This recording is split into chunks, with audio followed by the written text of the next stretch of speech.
corrida leve, porque, enfim, decidiu fazer isso, mas o foco é emagrecimento. Tem toda aquela questão da insulina, né, que a gente não... A questão de o pessoal, por exemplo, comer alguns carboidratos de alta carga glicêmica, isso a gente sabe que atrapalha o emagrecimento, enfim. Então, o que seriam boas opções aí de se comer antes de fazer um exercício desse focado no emagrecimento, por exemplo? Uhum. Bom, assim, se a pessoa tá legal, digamos assim, de saúde, meio que os hormônios estabilizados, por exemplo, o que poderia ser consumido? De repente, uma batata doce que tem um índice glicêmico bem baixo, então vai dar uma energia mais constante, vai evitar, por exemplo, aquela euforia que dá quando tem um pico de insulina, e que, assim como tudo que sobe muito rápido, vai descer muito rápido. Então, por exemplo, assim, vou dar um exemplo ao contrário, por exemplo, uma banana bem madura, que já tem um índice glicêmico bem maior. Se a pessoa consumir isso, ela vai ter depois uma queda na insulina e, como consequência, ela vai ter uma perda de rendimento. E tudo isso vai afetar na qualidade do treino dela, porque ela não vai conseguir fazer com a intensidade que deveria fazer. E isso é Certo. bem importante. Então, esse tipo de alimento bom, carboidrato refinado no geral, carboidrato de alta carga glicêmica, eles acabam causando, então, uma oscilação meio que drástica na insulina no sangue, e isso vai tanto para cima quanto para baixo, né? Então, você acaba não tendo o nível estável de energia, que é o que você quer durante o exercício, eu acho, né? Exatamente.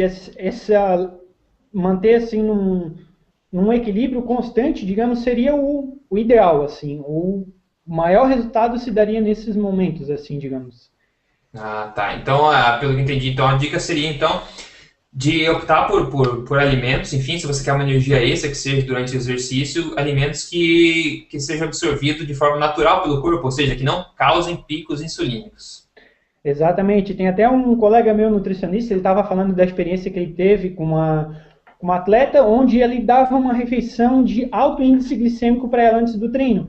E ela não estava se sentindo bem, não estava tendo aquele rendimento. Ele pensou assim, poxa, eu vou fazer o contrário do que a literatura está mandando, eu vou dar baixo índice glicêmico para ela. E ele observou que o rendimento dela aumentou, justamente porque não teve aquela descida assim na Uhum. energia. Foi uma coisa mais equilibrada, tranquila, assim. Ah, com certeza, é que eu sempre digo, né? O problema, ou também, digamos, a vantagem, enfim, da insulina é que ela faz o trabalho dela muito bem feito, né? Então, se tem um monte de açúcar no sangue, ela vai rapidinho lá para limpar esse treco, e daí acaba, né, derrubando os níveis de açúcar no sangue, e daí você tem aquele sugar crash, né, que eles falam, né? Aquela moleza, aquela caída de energia, porque a insulina agiu rápido e agora teus níveis de açúcar estão baixos. E você normalmente tende a sentir fome de novo, né, para restabelecer os níveis de açúcar. Daí você tende a comer outra porcaria que vai te prejudicar ainda mais, né? Que é o ciclo vicioso que a maioria das pessoas se encontram. Alto índice glicêmico, pico de insulina, dá uma caída, ela tem que comer alguma coisa porque ela está nervosa, porque ela precisa comer, e ela come alto, outra coisa de alto índice glicêmico de novo. E refeição após refeição no mesmo caminho. Mesmo caminho, realmente. E a gente sempre fala da questão dos carboidratos, porque, enfim, os carboidratos é o macronutriente que tem mais impacto, né, na questão da insulina, na verdade. Nossa, é verdade, assim. Carboidratos tem uma relação bem estreita, assim. Apesar de que tem gordura também influencia, proteínas também, mas nada é igual ao carboidrato, assim, nada, nada. Não dá para comparar em termos de insulina, né? Vamos ver, para a pessoa que quer emagrecer, no pós-treino, né? Lembrando que o foco da pessoa que está exercitando, ela quer emagrecer, esse é o foco dela. Então, no Certo. pós-treino, o que você aconselha, como é que ela deveria considerar a alimentação dela? Certo. Procurar um carboidrato com baixo índice glicêmico para ser absorvido bem lentamente. Sempre ter mais uma gordura na alimentação para dar mais uma saciedade, mais uma fonte de proteína também para dar mais saciedade ainda pelo efeito do estômago em digestão de proteína. Então seria basicamente isso, assim, baixo índice glicêmico, gordura, proteína. Né? Legal, legal, legal mesmo. E você, a respeito de pessoas que querem, deixa eu ver, partindo para o desenvolvimento muscular. Tá? Então a gente Uhum. está partindo de uma pessoa que quer emagrecer com uma pessoa que quer desenvolver os músculos, enfim. Então é diferente, certo? É diferente um pouco. Mas qual que seria a diferença, então, disso que a gente acabou de falar, que é uma pessoa que quer emagrecer, qual que seria a diferença com uma pessoa que quer desenvolver os seus músculos, no caso? no pré e no pós-treino? O que você acha que diferencia? Certo. Uma das coisas que mais diferencia, digamos, é o metabolismo dela. Quanto mais gordura corporal ela tiver, digamos assim, eu vou acabar reduzindo um pouco na quantidade de alimento. Porque, assim, com as adaptações do corpo, a própria gordura ela já começa a ser utilizada como energia e já vai alimentando a massa muscular. Via de regra, a proteína ela tem que ser aumentada, querendo ou não. Apesar de ter artigos dizendo que com o treinamento a pessoa precisa de menos proteína, mas é como dizer que para você construir uma mansão enorme, tu vai precisar de poucos tijolos, não tem como. Tem que ter um consumo mais aumentado de proteína. Sim. Então, assim, diria para aumentar a proteína, após não só após o exercício, ao longo de 24 horas, para propiciar um desenvolvimento muscular, porque o que acontece? Às vezes a pessoa, porque pensa que a proteína é importante depois do exercício, ela vai lá e quer consumir metade do que ela precisa de proteína em uma refeição. E daí, nos outros momentos do dia, falta proteína no sangue. Então, não vai ter um desenvolvimento. Certo, é aquela questão, né? A construção muscular acontece, né, depois do exercício por um longo tempo, até pode demorar aí, enfim, uma semana inteira, enfim, para o músculo se reconstruir, dependendo do metabolismo da pessoa, né? Então isso que você falou é importante, eu acho, que as pessoas acabam saindo do treino, vão lá, tomam 2 litros de whey protein lá, achando que isso aí vai ser suficiente, né? Mas é a alimentação que você leva por dias depois do exercício que vai realmente, né, apoiar a construção das fibras musculares, né? É todo um contexto, né? Não é um fato só isolado que vai dizer alguma coisa. Sim. E nessa questão do ganho de massa muscular, você acha que, nesse caso, os carboidratos, ainda carboidratos de qualidade, obviamente, por exemplo, a batata doce que você falou, o próprio arroz branco, que seja, esses carboidratos poderiam vir a ajudar na questão de quem quer desenvolver os músculos? Mesmo a pessoa só tendo um foco no desenvolvimento muscular, ela ainda precisa consumir alimentos integrais. Então, por exemplo, assim, em vez de um arroz branco e um arroz integral, consumir o arroz integral. Porque no arroz integral vai ter uma série de nutrientes, cromo, vitaminas do complexo B, que vão dar sustentação para o organismo, não só pensando no carboidrato, que dá energia, né? Então é também uma forma meio equivocada de se pensar assim. Sim. Focar só no carboidrato, no caso. Concordo. Mas então, para quem quer ganhar massa muscular, seria interessante um aumento um pouco da quantidade de carboidratos em comparação às pessoas que querem emagrecer? O que você acha? Interessante fazer isso, porque sim, a insulina é um hormônio 100% anabólico. Ela só faz o peso, digamos, aumentar.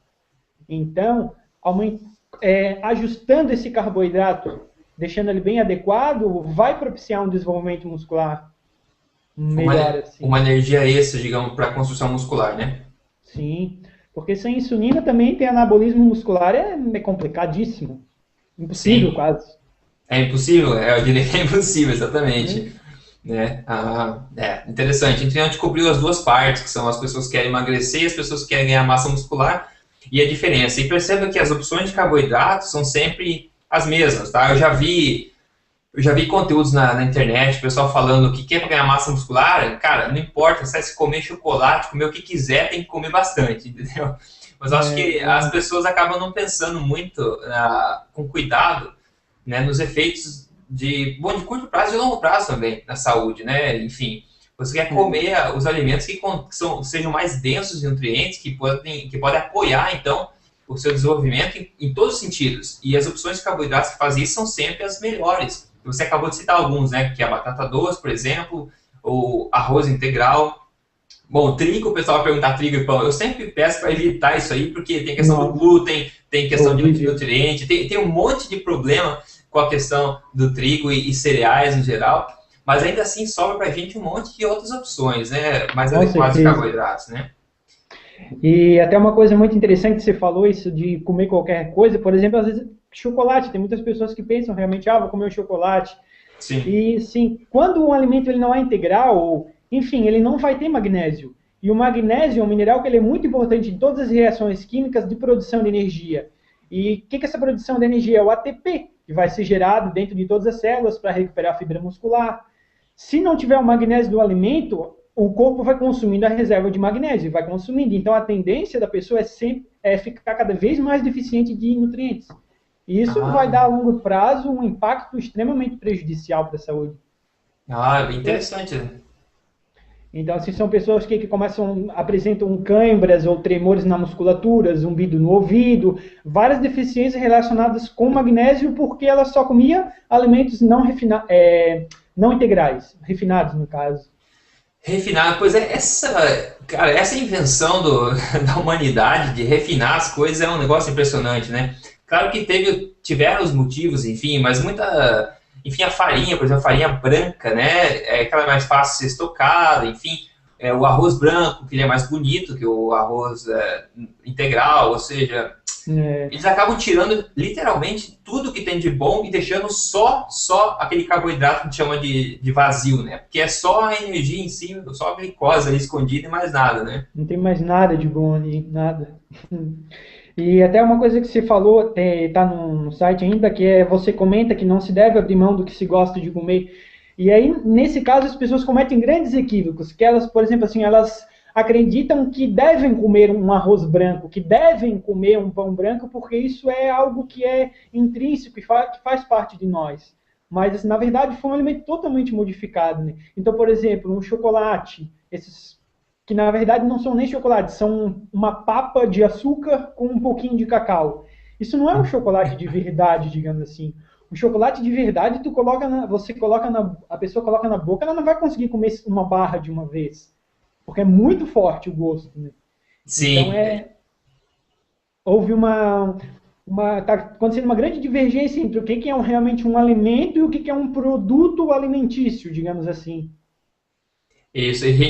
A tecnologia de hoje ficou expert, né, em criar alimentos, entre aspas, né, em transformar tudo que é real em uma pasta de açúcar ou uma Uma pasta de conservantes ou de produtos químicos, enfim, né?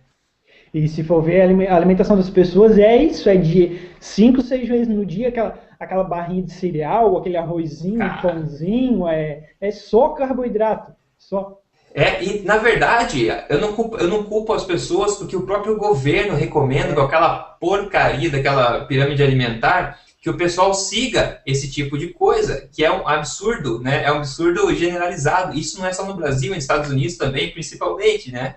Essa pirâmide alimentar. E como é uma linha geral que vem do governo, o pessoal não tende a achar que aquilo está errado, né?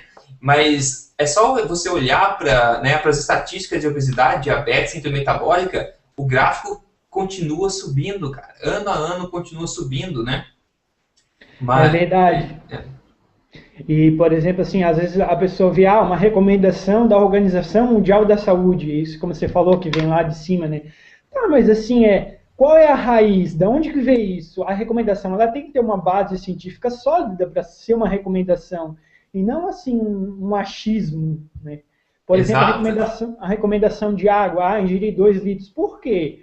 Tem pessoas que se ingerir 1 litro de água, a urina dela já vai sair totalmente transparente, sinal de que ela já está saturada de água no corpo dela e que ela não precisa de mais água. Então, assim, foi criado assim que a recomendação é igual a uma lei. E é apenas uma coisa para a pessoa se basear, ter alguma noção. E aquela coisa que eu digo também, o nosso corpo, ele foi criado, enfim, ele tem vários sistemas que dizem pra gente quando a gente está com sede, né? Dizem pra gente quando a gente está com fome. Então, o próprio corpo tem mecanismos para nos manter vivos e saudáveis, certo? O problema é que a É gente faz verdade. com esses hábitos modernos, digamos, é esculhambar todos os nossos sistemas internos com esse monte de venenos que a gente está ingerindo todo dia. E a questão da sede que você falou é mais um exemplo disso. Eu acho que o corpo ele sabe muito bem quando você precisa ingerir líquido e quando você não precisa. É verdade que muita gente acaba meio que ignorando a sede porque está muito ocupado e daí não vai beber água, daí acaba tendo dor de cabeça. E você tem dor de cabeça, você sabe que pode ser a questão que você não bebeu água, entre outros muitos efeitos no corpo, enfim, né? Porque o corpo é basicamente água, né, em sua maioria. Mas as pessoas É não, verdade. elas acabam não confiando mais no próprio corpo para dar dica do que você precisa, né? Exatamente, porque o corpo fala, por exemplo, assim, um cabelo que está sempre caindo, uma dificuldade de enxergar à noite, enfim,